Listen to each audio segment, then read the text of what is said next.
विष्णु बंधुओं, इस वर्ष दीपावली पर्व को लेकर के विद्वानों में दो प्रकार के मत प्रचलित हुए। एक 31 अक्टूबर का और दूसरा 1 नवंबर का।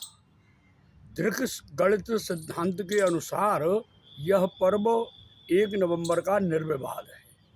तथापि कुछ दृक गणित वाले पंचांगकारों ने भी पक्षपात पूर्ण निर्णय देते हुए 31 का किया और उस 31 तारीख को अपने पक्ष में शास्त्र सिद्ध है, इसलिए धर्म सिंधु की एक कारका का दुरुपयोग किया, जिस कारका के अनुसार इस वर्ष की स्थिति से निर्णय है।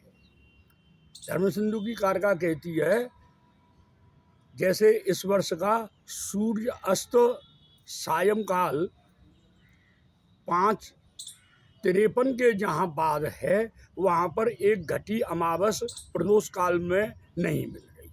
जहाँ प्रदोष काल में एक घटी या इससे अधिक अमावस है, तो वहाँ ये पर्व निर्विवाद ही 1 तारीख को होना चाहिए।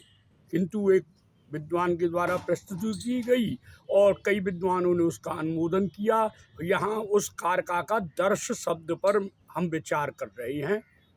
सूर्योदयम व्याप्य अस्तोत्तरम घटकाधिक रात्रि व्यापिनी दर्शे न संदेह। यहाँ दर्श शब्द अमावास्या का पर्यायवाची है, किंतु उन्होंने इस दर्श शब्द को बालक के जन्म होने के समय जो दुष्ट काल में परिगणित अमावास्या के पर्यायवाची शनि वाली कुहू और दर्श, ये 3 विभाग उपस्थापित किए हैं। वहाँ से इस दर्श की व्याख्या को उठा करके और इस पर्व के निर्णय में उन्होंने प्रयुक्त किया है, जो कि सर्वथा अनुचित है, अनर्गल प्रलाप है। यदि हम इस बात को देखते हैं, सबसे पहली बात तो ये है कि दर्श शब्द अमावास्या पर्याय है। इसको शब्द कल्पद्रुम के अनुसार, अमरकोश के अनुसार यदि हम देखते हैं तो अमरकोश कहते हैं, अमावस्या त्वमावास्या दर्शः सूर्येन्दु संगम। दर्श अमावस्या का पर्याय है। काल माधवकार ने लिखा है अमापर्यायः दर्शः। तो उसको जन्म के प्रसंग से लेकर के यहाँ जो प्रस्तुति की है वो अनुचित है।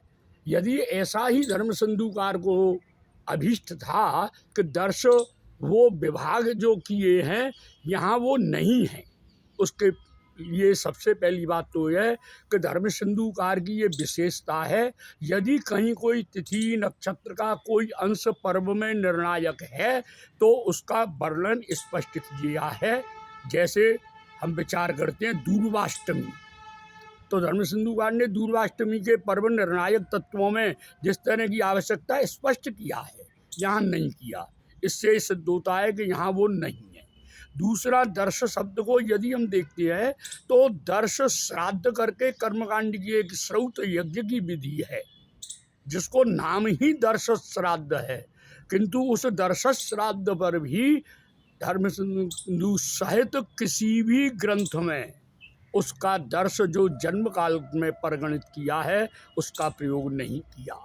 और उसके साथ ही ये दर्श शब्द धर्म सिंधु सहित अनेकों निबंधकारों ने मल मास के निर्णयों में प्रयुक्त किया है और चांद्रमास के वर्णन में भी किया है। अमांत मास, पूर्णमांत मास के प्रसंगों में दर्श शब्द का अमावस के अर्थ में ही प्रयोग किया है। इसलिए इन दूषित अर्थ करने वालों से हमको सावधान रहना चाहिए। और मैं प्रार्थना करता हूँ उन सभी से कि शास्त्र दूषण, शास्त्र में दोष, अनर्गल अर्थ करना ये बहुत बड़ा पाप माना है।